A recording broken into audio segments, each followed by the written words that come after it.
Labrīt! Trešā Rīgas konferences diena. Un vakarā, kad beidzām, domājām par apvienotajām nācijām un par to, eh, cik svarīgas ir šīs institūcijas pasaulē. Ne tikai institūcijas, bet arī tie cilvēki, kas vada un rada šo institūciju motivāciju. Šodien pievērsīsimies aizsardzībai un NATO tematiem.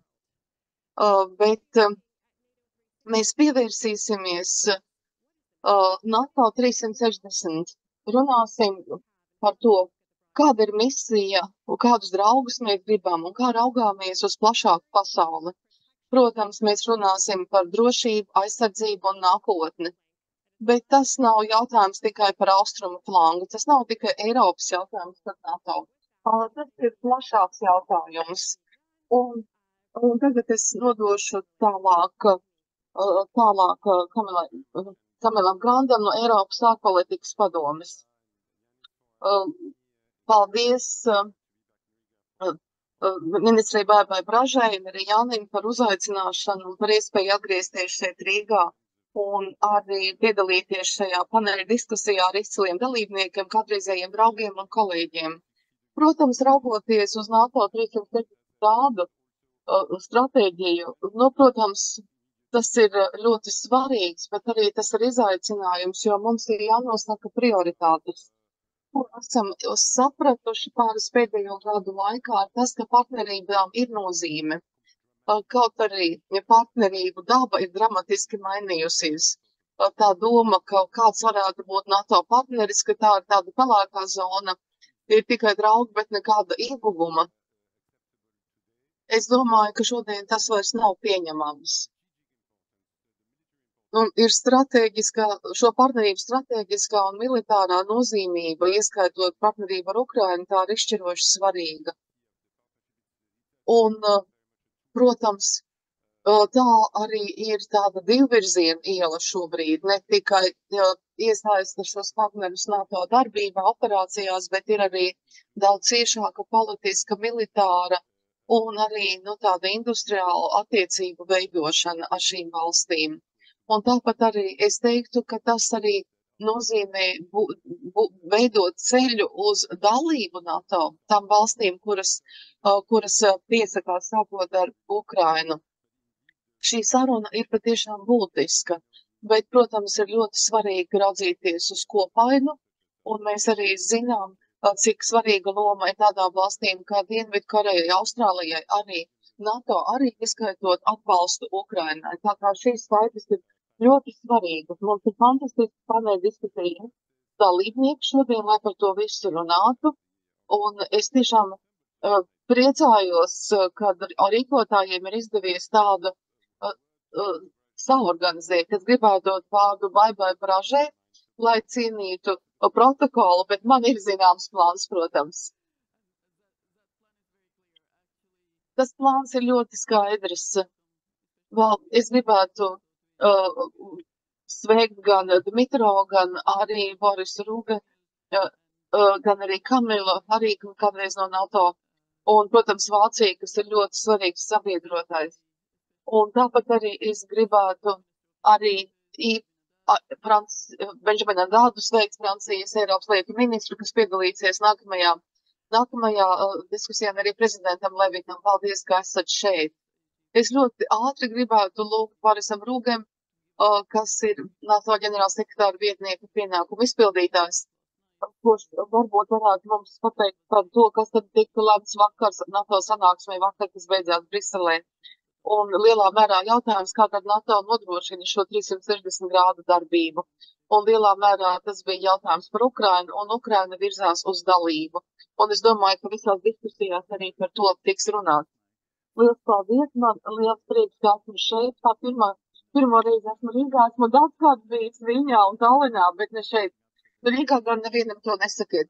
Beidzot, es aizpildu šo trūkumu savā pieredzē. Pavisam īsi. Jā, kā jūs teicāt, bija aizsardzības ministru sanāksme 2 dienas, bija sesijas ar partneriem, ar arī Indijas Klusā okeāna fórumu, ar Eiropas Savienību, arī NATO Ukrainas padomi, kur pievienojās Zelenska kungs prezidents un aizsardzības ministrs Umraus. Un bija arī sesija par šo 360 grādu stratēģiju. Tas, par ko mēs runājām, tas ir ļoti acīm redzami. Šāda mūsu atturēšanas un aizsardzības stratēģija, protams, nodrošināt resursus aizsardzības plāniem, kas nozīmē, ka ir jāraugās uz to, kā mēs varam palielināt savu kapacitāti un arī pātrināt ražošanu aizsardzības industrijām. Un, protams, arī tas, kas ir būtiski, manuprāt, Latvijai, kā vienai no sabiedrotajiem austrumu flangā, ļoti liela uzmanība tiek pievērsta integrētai gaisa un raķešu aizsardzībai. Nākamais lielais jautājums. Ukraina. Mēs turpinam savu atbalstu, arī tātad domājam par Vašingtonas samitu, veidojam NATO drošības tādu atbalstu Ukrainai, kas pārņems to, ko atšķirībā vadīja ASV. Turpināsim arī bruņot un apmācīt Ukrainas bruņotos spēkus.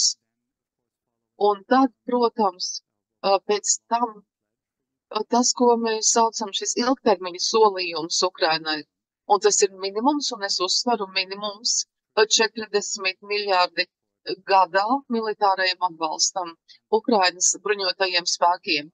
Un atkal atgriežoties pie partneru jautājuma, ja vien padomājam par šīm ziņām pēdējo 24 stundu laikā, kas ir pierādījumi medijos par to, ka Ziemeļkorejas kareivji parādās, lai karotu Krievijas karā. Tas rada arī mums priekšstatu par to, ka ir ārkārtīgi svarīgi strādāt ar partneriem Indijas pusē okeāna reģionā. Te atkal minēšu vienu piemēru no šīs nedēļas. Austrālija nodrošināja gandrīz vai 50 kaujas tankus Ukrainai. Tas ir jaunākais jaunāka atbalsta pakete. Tā kā šī reģiona partneri saprot, kas notiek Ukrainā, un arī, ka rezultāti būtiski ietekmēs arī viņus. Un mums ir jāstrādā ar viņiem kopā atbalstot Ukrainu, un arī jāsaprot viņu skatījums uz šiem drošības izaicinājumiem, kas ir globāli un kas nav neaprobežojas ar vienu reģionu. Liels paldies, Boris, ka dalījāties šajā ziņā par rezultātiem, šās ministru sanāksmes rezultātiem. Un arī bija būtiski, ka bija prezidents Zelenskis arī Briselē. Vai drīkstu jums vaicāt, jūs ne tikai kā ģenerālsekretāra vietnieks, bet arī atbildīgais par politiskiem jautājumiem, kā jūs redzat, kā šo partnerības evolūciju, vai gluži, protams, jūs ir personiski, jūs esat ļoti daudz laiku un enerģijas tam veltījis. Manuprāt, viss acīm redzamākais, protams, ir Ukraina. Un viņš otrajā dienā aizbrauca uz Ukrainu.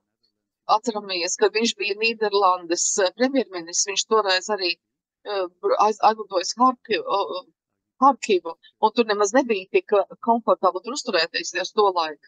Bet es domāju, ka, protams, ka viņš turpina Stoltenberga iesākto tieši, lai intensificētu arī šīs pastiprinātu attiecības ar Indijas klusā okeāna partneriem, bet arī, protams, ar mūsu dienvidu kaimiņiem. Protams, mums ir rīcības plāns sadarboties ar partneriem Ziemeļāfrikā, Afrikas Savienību, partneriem tuvajos austrumos. Protams, Ukraina ir visneatliekamākais jautājums. Un, protams, rezultāti būs izšķiroši svarīgi mūsu drošībai, bet mēs nedrīkstam aizmirst arī izaicinājumus mūsu dienvidu kaimiņu valstīs, un tas, ka Korejas karēji parādās šajā karā, ka Irāna sūta un Ziemeļkoreja munīciju, un Ķīna arī tā neizlēmīgi tomēr iespējo Krieviju šajā karā. Mums ir jāstrādā kā NATO, bet arī jāiesaista mūsu partneri. Un lai patiešām nodrošinātu, ka Ukraina var uzvarēt. Liels paldies! Tagad es pievērsīšos Dmitro Kulebam.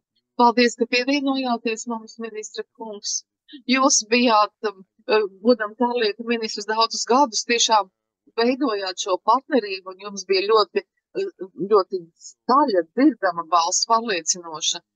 Un jāteic arī, es pilnībā arī saprotu kaut kādu zināmu šo te frustrāciju par to attiecībā uz to, cik ātri tas viss attīstījās, un arī, ko jūs sagaidāt no NATO un Eiropas Savienības un svarīgākajiem sabiedrotajiem. Kāds būtu jūsu politiskais skatījums uz situāciju šodien, un ko jūs sagaidāt?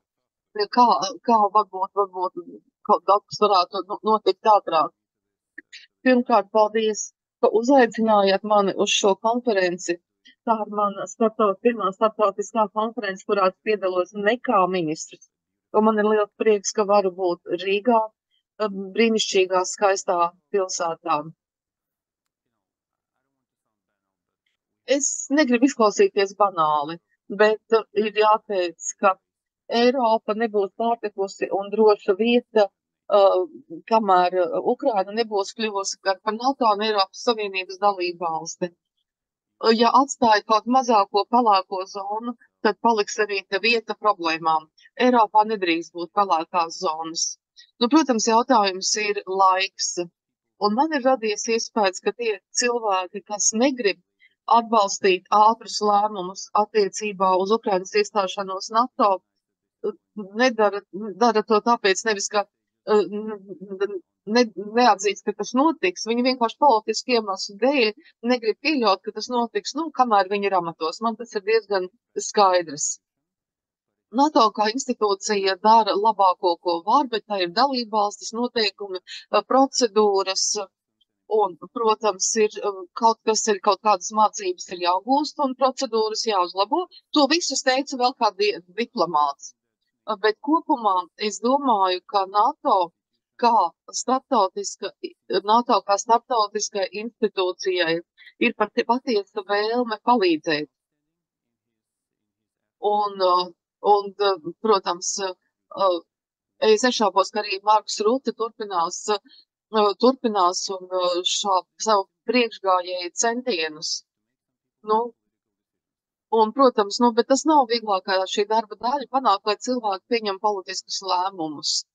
Tomēr, pret ko es gribētu visus brīdināt? Nepiedāvājiet Ukrainai pusrisinājumus. Ar to mēs izgājām cauri ar Eiropas Savienību. 2 nedēļas pirms Ukrainai piešķīra kandidātu valsts statusu, daži ļoti tādi draugi no tādām Eiropas valstīm teica, jūs nekad to nedabūsiet šo statusu, piekrītiet kaut kādam tādam vidus variantam un nemēģiniet kaut ko tādu pašu darīt attiecībā uz NATO. Nav jāizgudro nekāds rats attiecībā uz Ukrainu, izdariet to, kas ir jāizdara pareizi un laikā. Es domāju, ka visi piekrīt, ka nav nekādu arī šķēršļu, lai uzaicinātu Ukrainu tagad. Izņemot to, ka ir šie cilvēki, kas negrib, lai tas notiek, kamēr tas ir viņu atbildības jomā. Bet mums nevajag ne kaut ko īpašu Ukrainai. Viss būs Ukrainas labā un NATO labā. Es nezinu, kad tas notiks, bet es domāju, ka mums ir jāpanāk, lai tas notiek drīzāk ātrāk nekā vēlāk.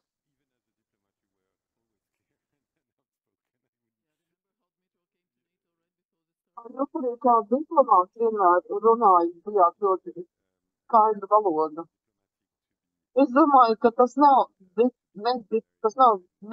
nediplomātiski ļoti skaidri pateikt, ko jūs sagaidāt. Varbūt nedaudz jūs lūgt parunāt vairāk starp dalību NATO un dalību Eiropas Savienībā. Kā jūs uztverat tos centienus, varbūt apvienot šos abus procesus tādā ātruma ziņā. Bet, protams, abi šie procesi ir atšķiras pēc savas. Tātad ES un NATO. 2019. gadā, kad es pievienojos valdībai, un tieši, kad es biju izlēmis pārtraukt darbu civildienestā, mani uzaicināja pievienoties valdībai, tā tad nevar izvairoties no sava likteņa, un tad es biju premjerministra Vietnieks saistībā ar Eiropas un NATO integrācijas jautājumiem. Tad es teicu, ka mēs no sākuma iestāsimies NATO un tad ES, un tad tas bija droši. Tā darīja Centrāla Eiropas valstis, Baltijas valstis. Mums šeit būtu tomēr jāsaka paldies Eiropas Savienībai par tādu drosmi un par tādu lēmumu pieņemšanu, kas šķita pilnīgi neiedomājami. Jāsaka, līdz 22. gadam es pat nespēju atzīt to, ka Ukraina kaut kad beigās kļūs par ES locekli. Viss šis asociācijas nolīgums bija tikai par pievienošanos vienotajam tirgum, nevis par pievienošanos ES. Un pēdējo 2,5 gadu laikā ES apskrēja NATO, ja tā varētu teikt, diemžēl. Nu, laikam nav tādas institūciju sāncensības vai sacīkšu, bet tā ir noticis. NATO ir jārisina tādas pašas psiholoģiskas problēmas, ar kurām mēs tika galā šajā laika periodā. Es saprotu visas šīs sarunas par reformām, par sadarību un tā tālāk, bet visi zina, ka iestādē vai atvainojos, kādam veidojumam var pievienoties tad, ja ir politisks lēmums, un pēc tam tad notiek reformas un tā tālāk. Bet ja nav šāda lēmuma, ka jūs esat daļa no šīs kopienas, tad ir simtiem lapu ar ieteikumiem, atrunām un tā tālāk, kāpēc tas pašlaik nevar notikt. NATO tiešām mēģina pēc iespējas tubināt Ukrainu, dara to smagi strādājot, un man ir sajūta, ka pievienošanās abām institūcijām būs laika ziņā ļoti tuvu. Es vairs neteiktu, ka NATO būs pirmā no šīm organizācijām.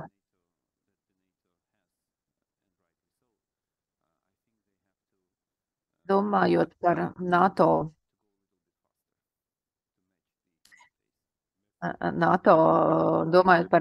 varbūt tādu viedokli par sevi, varbūt, ka viņiem vajadzētu nedaudz pasteikties. Jā, es to saprotu, un vai es arī gribēju norādīt, ka doma par to, kā Ukraina iestāsies NATO, tā būs valsts, kas dodas savu ieguldījumu drošības aizsardzībā, nevis vienkārši izmantos citu sniegtās iespējas, un par to būtu jāatceras. Baiba, gan personīgi, gan arī kā Latvijas ārlietu ministre, jūs vienmēr esat atbalstījusi ātrāku virzību, paudusi atbalstu Ukrainai, aicinājusi pēc iespējas ātrāk Ukrainu uzņemt. Kādu turpmāku virzību jūs redzat tuvāko mēnešu gaitā, jo ir 2 neatbildēti jautājumi.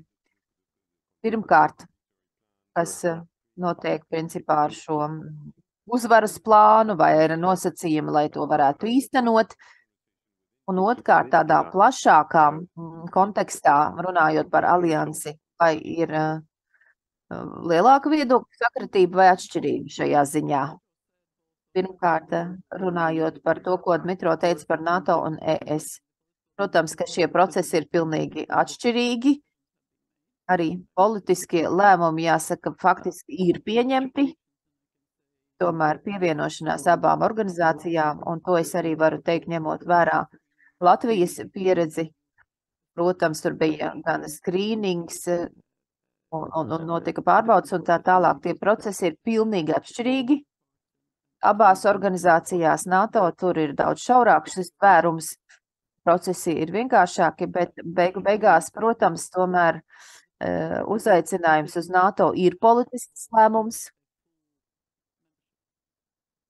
Un tam būtu jāietver pilnīga dalība, nevis kaut kādi dalības varianti.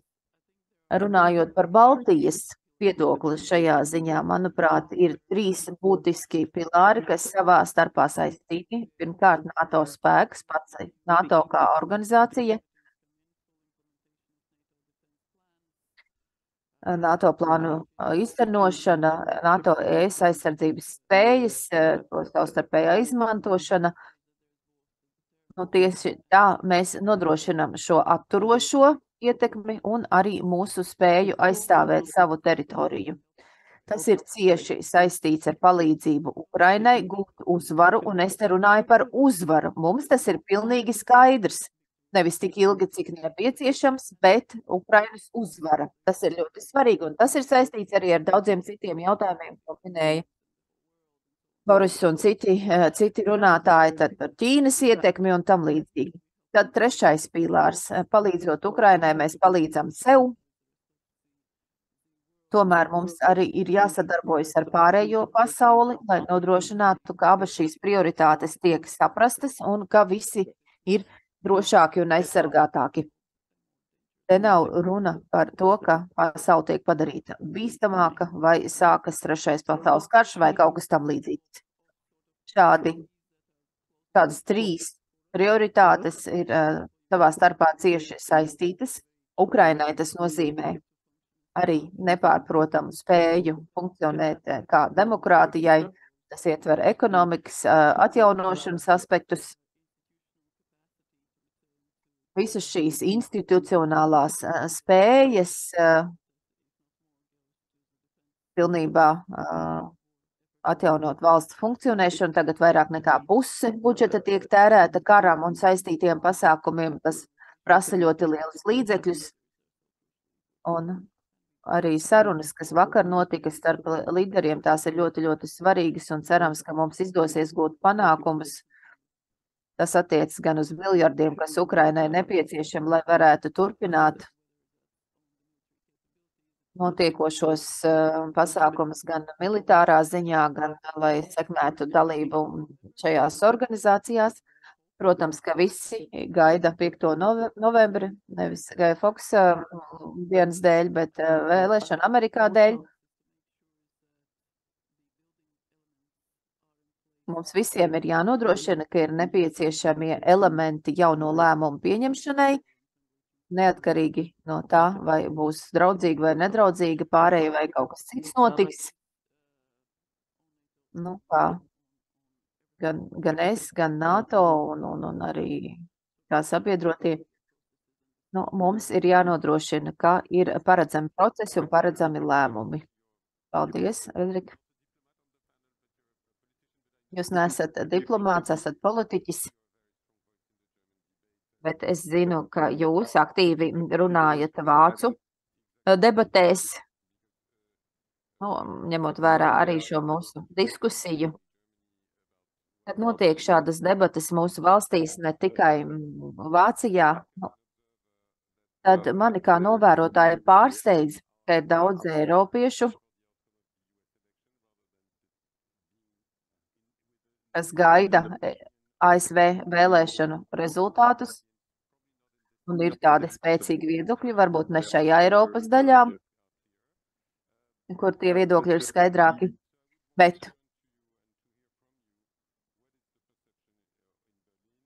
tāpēc es gribētu vaicāt jums, kāda ir šī uztvere Berlīnē, un kāds varētu būt ceļš uz konsensusu veidošanu.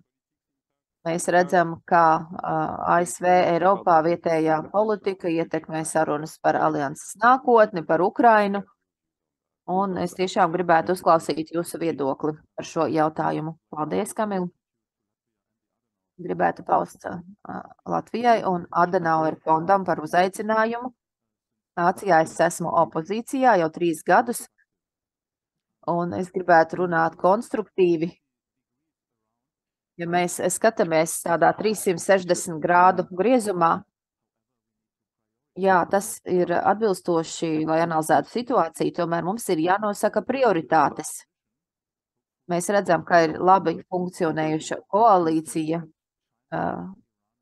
Berlīnē, bet arī šāda koalīcija starp Ķīnu, Krieviju, Irānu un Ziemeļkoreju.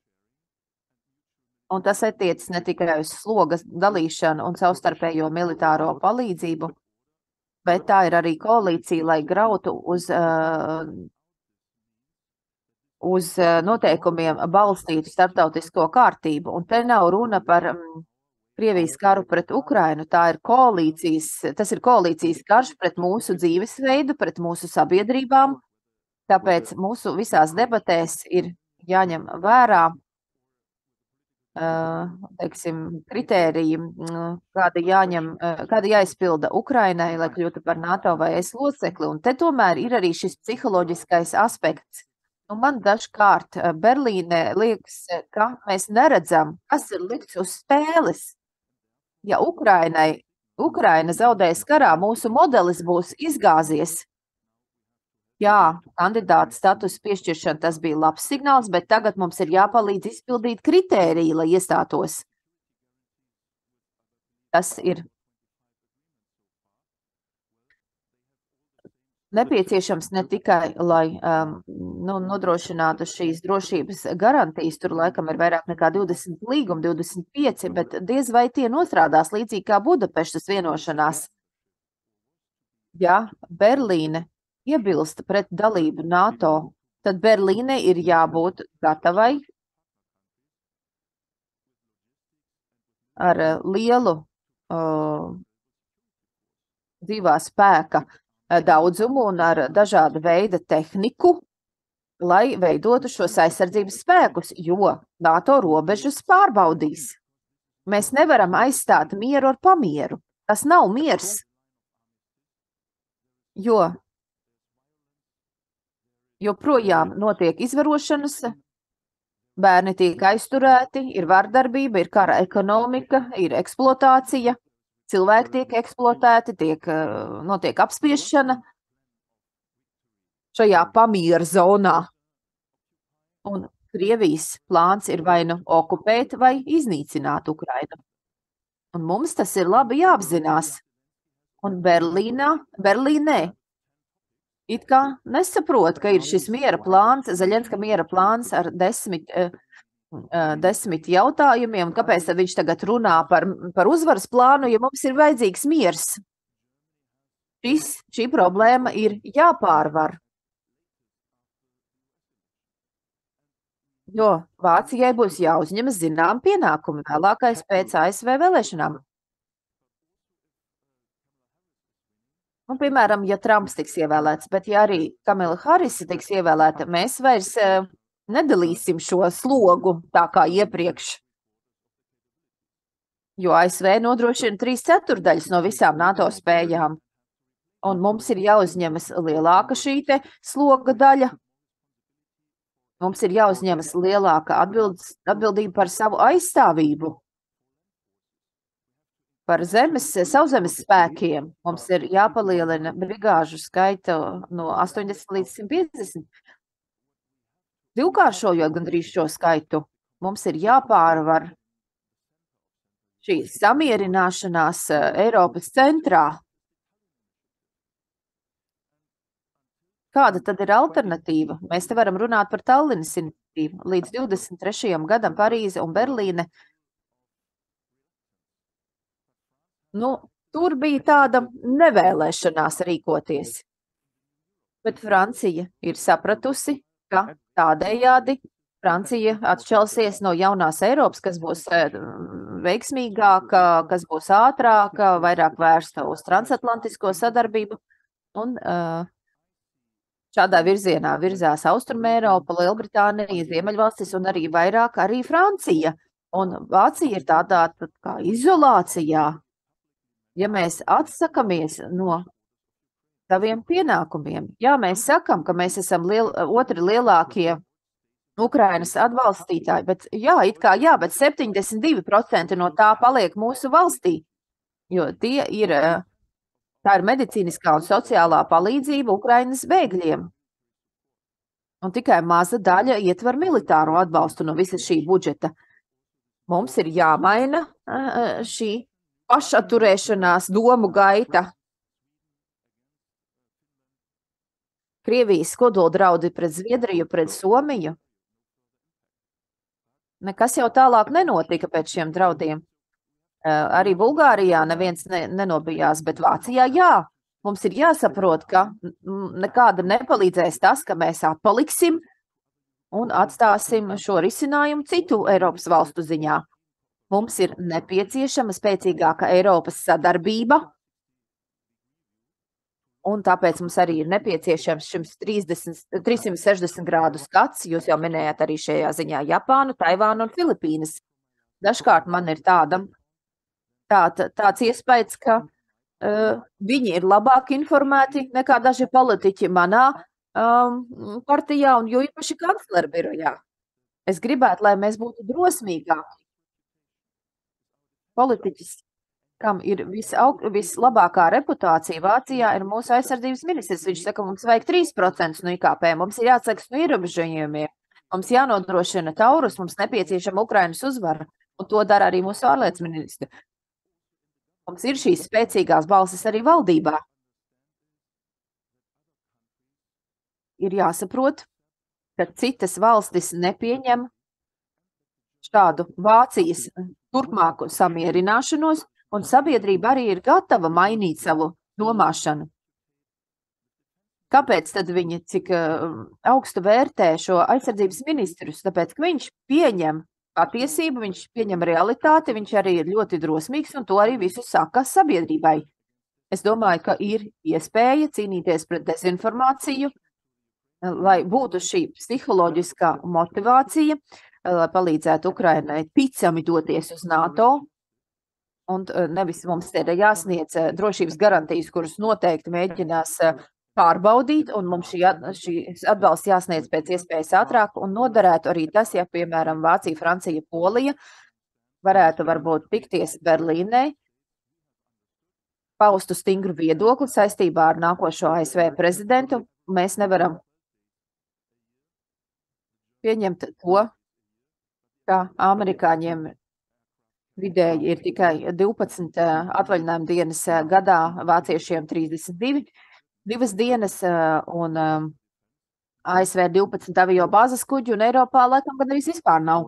Vācijai neviena. Mums nevajag domāt par amerikāņu strādnieku likteni, bet par savu drošību. Paldies, ka izsakāties tik ļoti skaidri. Un manuprāt, ir arī ļoti svarīgi arī tiešām pateikt, ka Vācijas debatēs arī izskan dažas balsas ļoti spēcīgi. Un paldies, ka pieminējāt šīs svarīgās lietas, Ukrainas miera plāna pastāvēšana.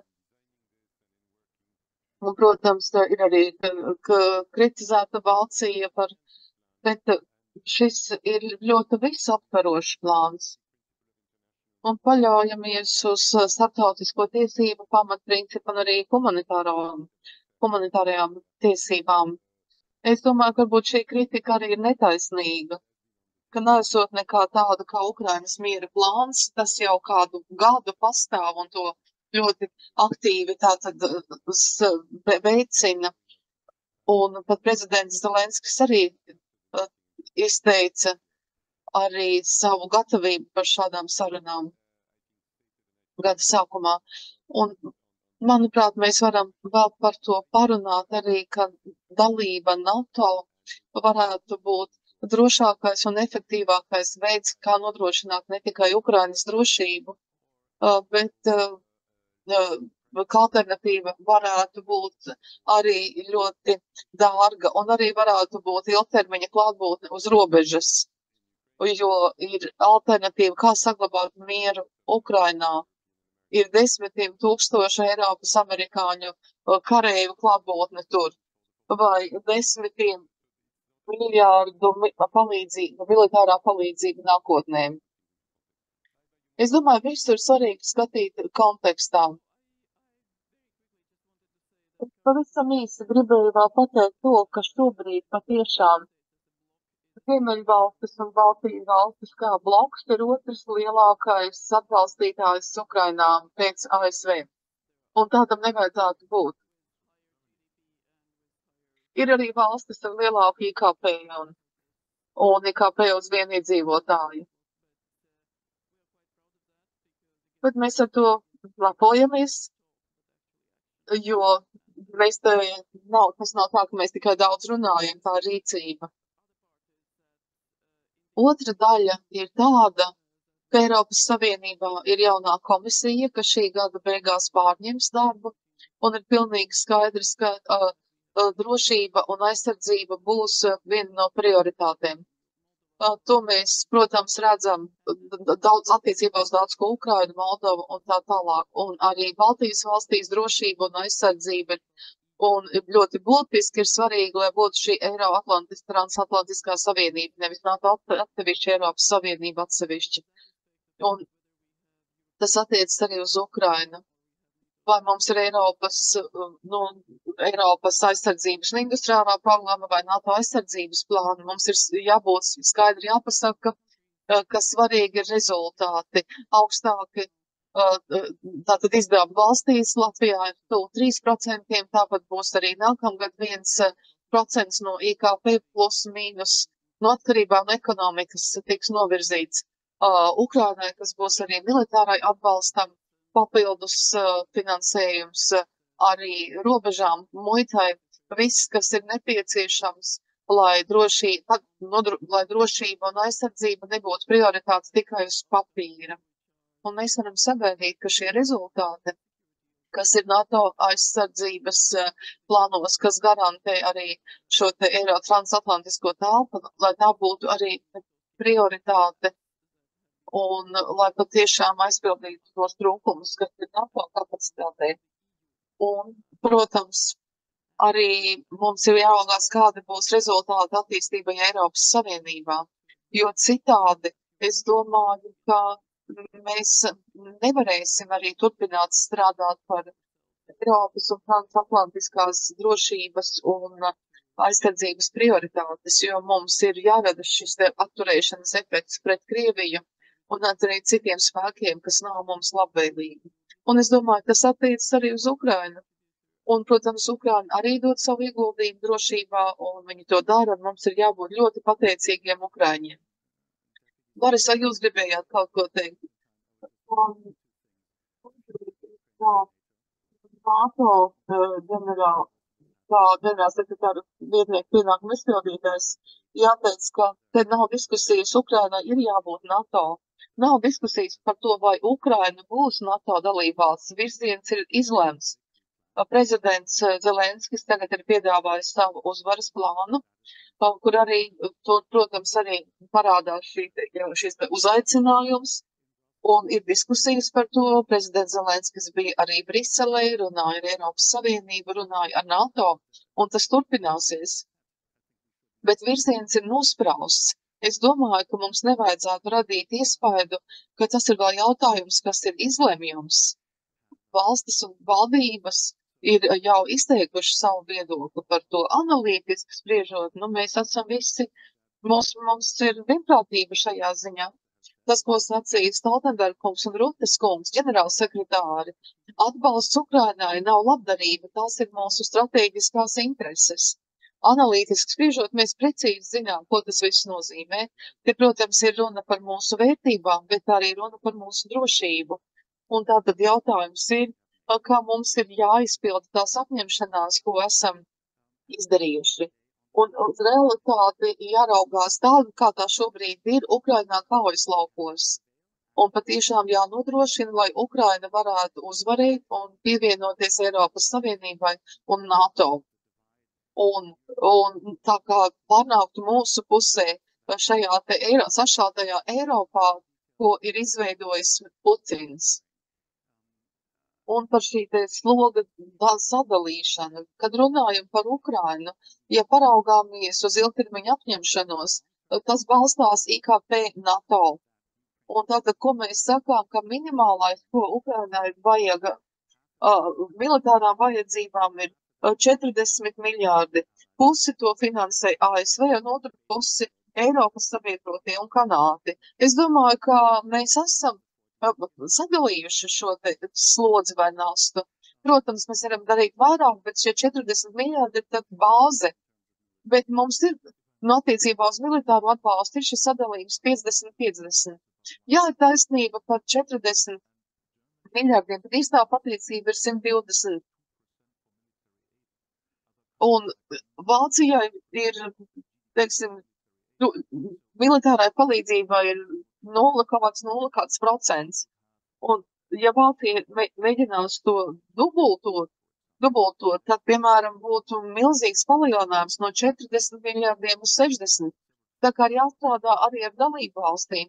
Es esmu strādājis NATO, kad ne kā diplomāts gan, bet NATO ir tiešām nepieciešama, vajadzīga šī uzticēšanās, ticamība un investīcijas, un dalību valstis ir atbildīgas par to.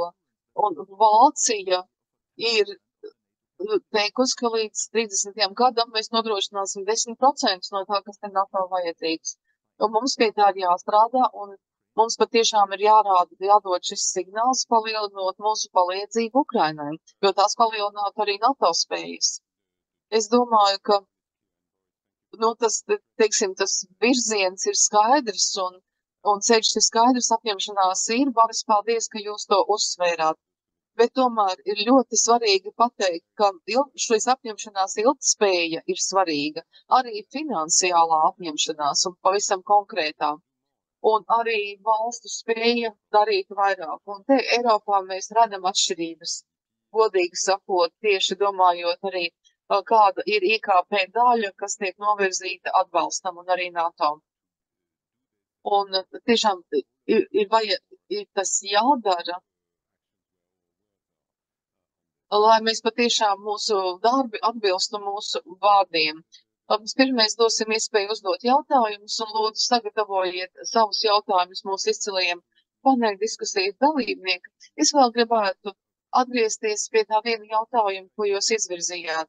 Manuprāt, ir ļoti svarīga tā doma, ka pelēkās zonas nav pieļaujamas. Un arī šī doma par partnerību. Vēl nesen bija izpratnē, ka ir ok, ka valstis stāv kaut kur pa vidu. Un šajā reģionā Somija un Zviedrija bija pieņēmuši ļoti drosmīgus lēmumus nepievienoties NATO. Pievienoties Eiropas Savienībai, bet ne NATO. Bet mēs redzam, ka ir diskusijas Moldovā, mēs redzam situāciju Rietumu Balkānos. Un arī, protams, Ukrainas situācija, ko mēs tikko apspriedām. Es labprāt uzklausītu, ko jūs par to domājat. Jo reizēm kādreiz tas atgriežas diskusijās, ka tas ir tāds pieņemams rezultāts izveidot kaut kādas jaunas pelēko zonu formas. Un Krievija arī tiešām sāk ar to izliekas, ka tās ietekmes sfēra ir pelēkā zona. Kā jūs domājat arī par šī jēdziena nākotni, ko mēs arī esam kritizējuši? Pirms es atbildēšu uz to, es jūtu, ka man ir jāizskaidro, kāpēc Ukrainā cilvēki netic, ka par dalību NATO ir izlēmts un ka tas ir neatgrieziski. Personiski es tam ticu. 2008. gadā bija lēmums, ka Ukraina būs NATO dalība valsts, un nākamais solis būs šīs rīcības plāns dalībai. Kas notika laikā no 2008. gadam līdz 2023. gadam? Bija Viļņas samits, lai tuvinātu Ukrainu šai dalībai NATO, bet kas notika? Nekas. Nulle. Labākais, ko mēs dabūjām, bija Ukrainai šis status, tādu palielināto iespēju partneru status. Es tiešām par to cīnījos un priecājos, ka mēs dabūjām šo statusu, jo tad vismaz mēs varējām cilvēkiem teikt, redzēt, kaut kas vismaz notiek. Ukraiņi ir iemācījušies ļoti rūgtas mācības, sākot ar Budapeštas memorandu 94. gadā. Mums apsolīja, ka tad, kad mēs atteiksimies no saviem kodolieročiem, neviens nekad mums neuzbruks. Notika citādi. Es personiski arī piedalījos arī šajās cīņās par valodu, atcerieties Viļņā un Vašingtonā. Un ir labi, ka mēs pieņēmām šos lēmumus, ka mēs atteicāmies no dalības rīcības plāna, kā saīsinot ceļu uz NATO. Arī neatgriezniskuma jēdziens tika iekļauts, bet runāsim taisnību. Tas viss tika darīts vienkārši iemesla dēļ, jo sabiedrotie gribēja mums iedot kaut ko, kā kompensācija nedodot mums uzaicinājumu iestāties. Tātad tas, kas ir jādara, ir vajadzīga konkrēta darbība, lai pierādītu, ka dalība mums tuvojas, kļūst aizvien tuvāka. Ko jau es saku, starptautiskais sekretariāts, arī ģenerālsekretārs dara milzīgu tādu darbu arī aizkulisē, lai veidotu šos tīklus, lai veidotu partnerības, lai Ukraina integrētu, bet tā nenotiks, iekams nav pieņemts lēmums. Un šis lēmums, tas ir uzaicinājums. Uzaicinājums jau nav 100% garantija, bet pirmo reizi kopš pēc 2008. gada kaut kas tiks izdarīts nevis kā kompensācija, bet kā reāls jāatpilns solis uz priekšu. Un atbildot uz jūsu jautājumu, un mums arī patiešām jāpanāk, lai cilvēki notic, ka tas notiks. Es personiski tam ticu, politiķi tam citu, bet mums vajag arī, lai Ukrainā cilvēki tam notic. Un atbild uz jūsu jautājumu ir ļoti īsa. Mēs uzaugām, laikā, kad Padomju Savienība sabruka un vairs pārstāja eksistēt sociālistiskais bloks. Un kāda bija pirmā reakcija uz Austrum Eiropas un Centrāla Eiropas valstīm, kad gribēja atkal apvienoties ar Eiropu? Atbild bija nē. Labākais, ar ko jūs varat rēķināties, ir Eiropas padomu. Un palabojiet man, ja es kļūdos, tā bija toreiz tā atbilde. Jo Rietuma Eiropas politiskā doma balstījās pieņēmumā, ka Centrāla Eiropa ir arī, un Baltijas valstis ir kaut kas tāds, kuram ir kaut kādā veidā jāpaliek pa vidu. Man liekas, Leks Valēns arī ļoti tā spēcīgi izteicās par to. Un jūs ļoti cīnījāties pret to, jūs iestājāties NATO, jūs iestājāties Eiropas Savienībā. Un tad kā? Un tagad ir apmēram tā, kā tad mēs vispār varētu dzīvot vienotā Eiropā bez Centrāla Eiropas valstīm un Baltijas valstīm. Un Ukraina un Moldova iet cauri šim pašam posmam. No daudz sliktāka izejas punkta, jo vēsturiski mūsu uzsvēra, ka par tiltu, pelēko zonu, vārtiem, pelēkā zona, melnā zona, Krievu zonu. Un man tiešām ļoti nepatīk šī doma, ka cilvēki grib atrast kaut kādu īpašu risinājumu. Ukrainai, protams, intelektuāli jauka pie vīna pudeles vai viskija glāzes par apspriest, bet Ukrainas tauta nav pelnījusi šādu attieksmi. Mums ir jāatgriežas to, kur mēs bijām. Pēc 300-400 gadiem šī bija visa kopēja valoda. Mēs runājām, protams, vienā valodā, lasījām vienas tās pašas grāmatas, iekams, Krīviņa mūs nozaga Eiropai, bet šis jēdziens, par pelēkajām zonām to balsta tādos aizsardzības argumentos, bet pamati ir daudz dziļāki. Proti, Ukrainai ir jāatgriežās tur, kur tā pieder. Es tikai pateikšu, ka 2008. gads, tāda situācija citādāka nekā 23. 24. gads. 8. gadā nebija lēmums, un tur vēl nebija dalības plāna. Līderi lika ministriem izstrādāt šo te rīcības plānu, bet lēmums nebija pieņemts. Un es uzstātu, ka NATO un dalībvalstis, tad, kad to saka, arī to domā, ka Ukrainas nākotne ir NATO. Un arī prezidents Zelenskis ir nācis ar savu uzvaras plānu, kur ļoti uzsver šo te uzaicinājumu svarīgumu. Un tomēr es gribētu iebilst pret šo jēdzienu, ka ir kaut kāda pelēkā zona attiecībā uz Ukrainas nākotni. Ukrainas nākotne ir NATO un punkts.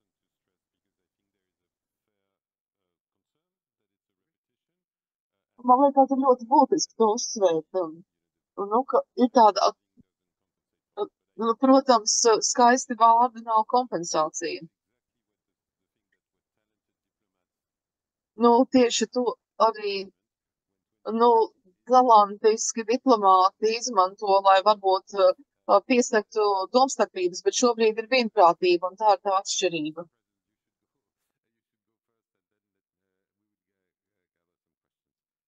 Prezident kungs, jūs pirmais, un tad varbūt mums būs jautājumi. Lielas paldies. Es domāju, ka pēc šīs diskusijas mēs varam secināt, ka NATO un pārējie kopumā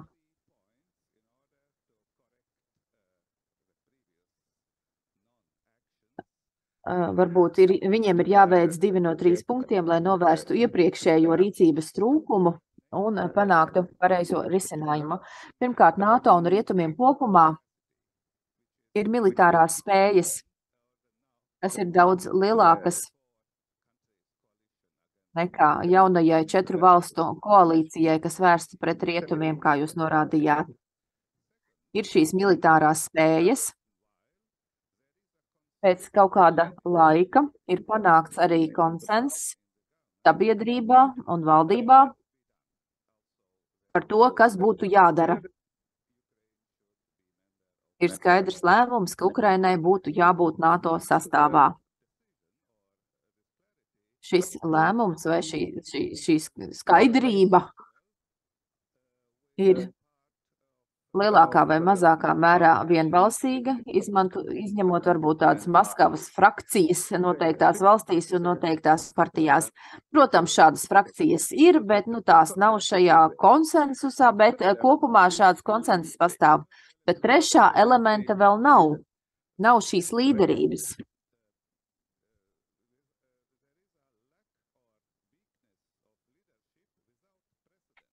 Ir līderības trūkums, bezprecedenta līderības trūkums abās Atlantijas okeāna pusēs. Tas ir politiskās psiholoģijas jautājums. Netik daudz te ir runa par mērķiem vai apstākļiem, bet par šo politisko psiholoģiju. Pirms dažām dienām bija sanāksme, kurā piedalījās ASV, Vācijas, Francijas un Lielbritānijas līderi, un kur ir vēstījums.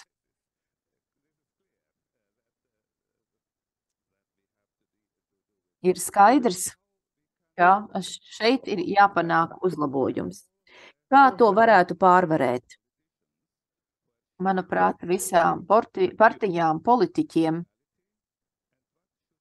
kuriem ir vienota izpratne par realitāti un kas būtu jādara, lai glābtu rietumus, lai glābtu Eiropu, lai glābtu mūsu dzīves veidu, kā jūs teicāt. Protams, ievērojami palīdzēt Ukrainai, un šeit ir uzsvars ievērojami plašā mērogā. Protams, ir vēlēšanas, un mums būtu jākoncentrējās uz politiskiem argumentiem, lai pārliecinātu vairākumu.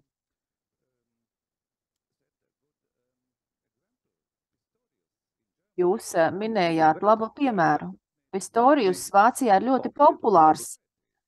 Tad varbūt, ka tā nav sabiedrības problēma, varbūt tā ir politiķa problēma.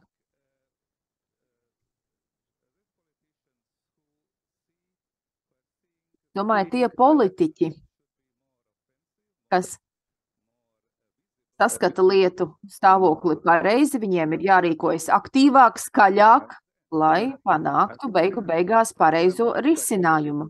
Es domāju, tā ir politiskās psiholoģijas problēma. Paldies! Varbūt uzklausīsim vairākus jautājumus.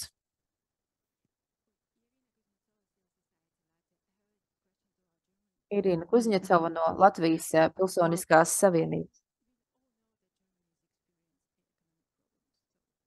Mēs visi zinām, jautājums Vācijas pārstāvjiem, mēs visi zinām, ka Vācijai ir ekonomiskās problēmas. Kā tas ietekmēs militāros solījumus Ukrainai, jo mēs zinām, ka Francija ir atkāpusies no saviem solījumiem un cerams, ka tā Vācijas gadījumā nenotiks.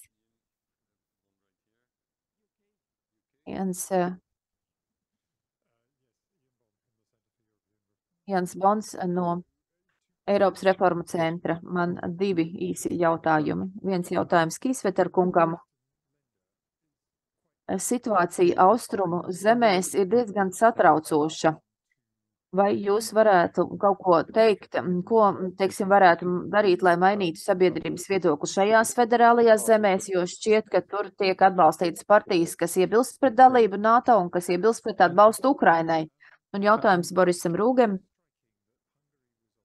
Bija tiešām pārsteidzoši, ka Ungārijai ļāva atturēties no lēmuma par NATO palīdzību Ukrainai. Man liekas, ka tas ir pirmais šāds precedents, kad ir bijusi šāda konstruktīva vai netik konstruktīva atturēšanās iepriekš.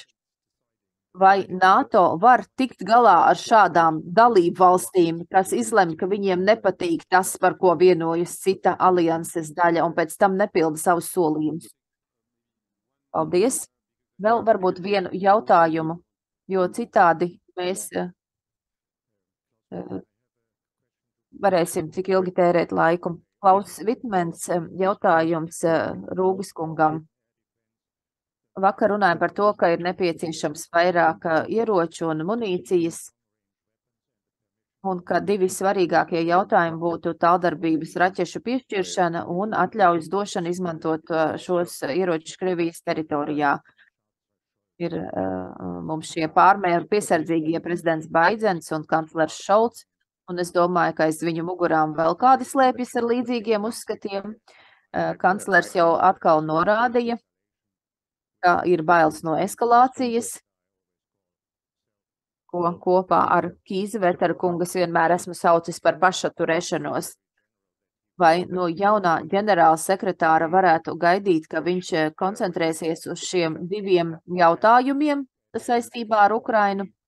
Gribu teikt, ka paskatoties uz visiem šiem solījumiem, gan, teiksim, mēs redzam, ka ir solītas milzīgas summas, bet frontē ļoti maz materiāla nonāk laikus. Tāpēc es varu piekrist Manikungam, ka tas parāda tādu grāmatvežu domu gaitu. Un es gribētu uzsvērt šos divus būtiskos jautājumus. Un gribu teikt, ka šie divi jautājumi neprasa papildu naudas piešķiršanu. Tas varbūt aizklausās provokatīvi. Taurus jau tur ir, un jautājums par Krievijas teritoriju. Tur ir vajadzīgs tikai drosme un apņēmība. Nu, es negribu, lai organizatori man pārmestu, ka mēs esam pārtērējuši laiku. Varbūt tagad pārtrauksim jautājumu uzklausīšanu un varbūt kā pirmajam dosim vārdu Roderikam. Nu, tad atbildiet varbūt 1 minūtes laikā. Lielas paldies par lieliskiem jautājumiem. Jāsaka, tātad pirmkārt par Vācijas atbalstu. Manuprāt, mums būtu daudz lielāka ietekme, ka, ja mēs, piemēram, sāktu Taurus apmācību jau pirms gada, un tad, teiksim, uzstādīt noteikumus, teiksim, ja Krievija turpina iznīcināt slimnīcas vai elektroinfrastruktūru, un tad mēs varētu teikt, ziniet, mēs jau sākam apmācību, tagad sāksim piegādāt raķetes, un ja jūs vēl vairāk eskalēsiet, tad dosim atļauju izmantot. Bet ko mēs darām? Mēs vienkārši novilcinam laiku, un tagad ir nepieciešami mēneši, lai vispār šie ieroči varētu tikt reāli izmantot. Un to jau varēja izdarīt iepriekš. Mums ir nepieciešama plašāka sākotnējā plānošana un daudz tādi ticamāki sagatavošanās un apmācības darbi jau iepriekš, un ir jāatbalsta tās valstis, kas jau ir izlēmušas sūtīt tāldarbības raķetes, un jāceras, un jānoņem šie te ierobežojumi.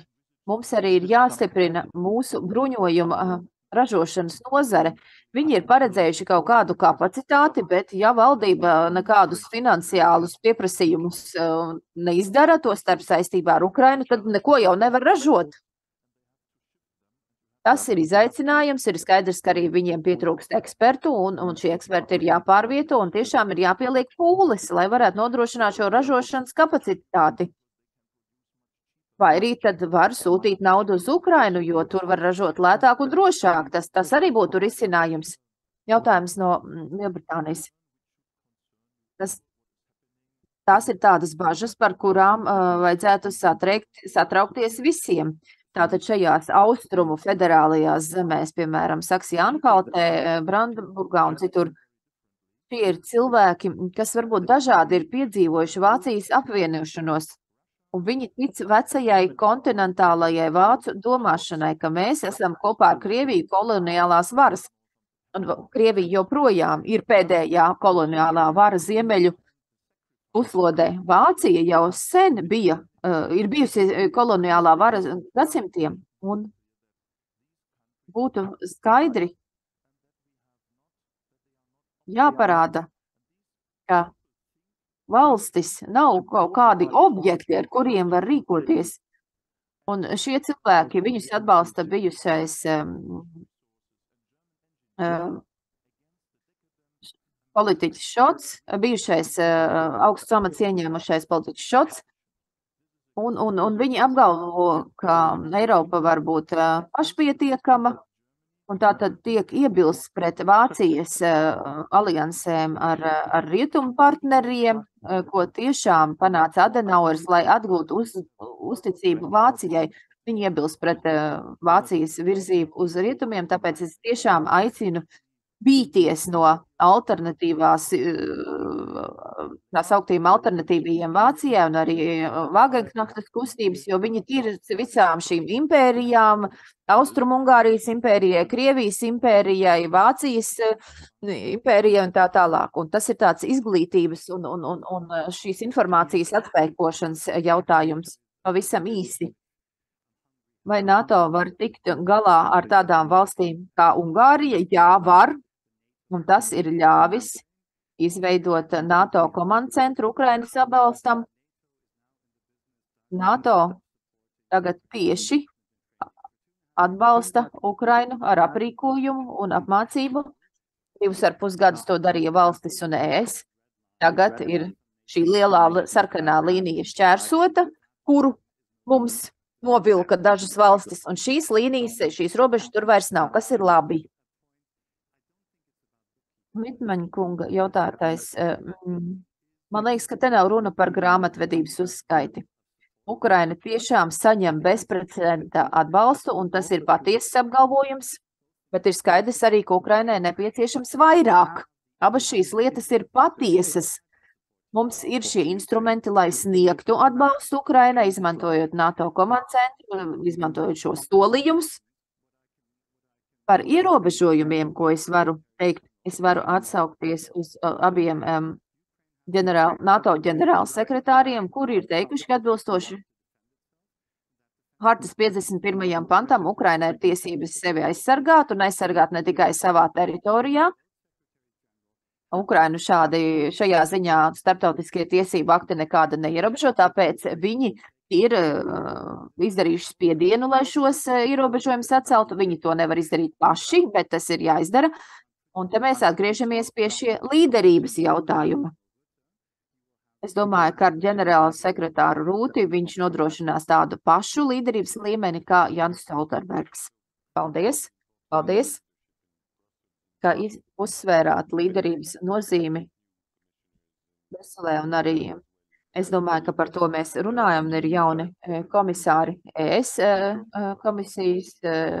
komisāru kolēģijā. Mitro, varbūt, ka jūs noslēgumā, ko gribat teikt? Es domāju, ka mums bija ļoti jēgpilna saruna. Mēs varam turpināt bezgalīgi, jo ir tik daudz argumentu, kurus šeit varētu minēt.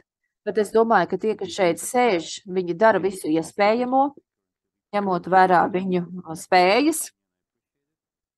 Kā Ukrainas es to novērtēju.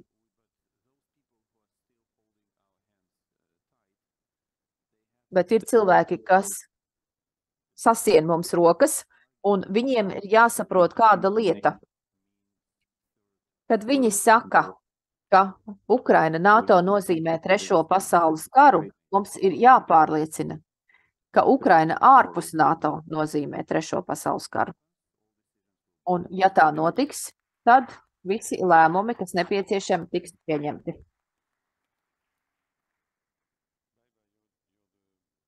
Baiba, jums pēdējai. Un jūs arī zinat, ka ir vēl viena paneļa diskusija.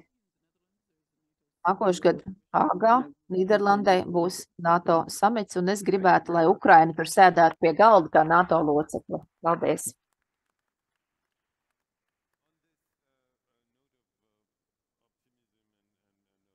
Un uz šīs optimistiskās nots un politiskās gribas nots beigsim šo paneļa diskusiju un aicinu pateikties visiem paneļa diskusijas dalībniekiem.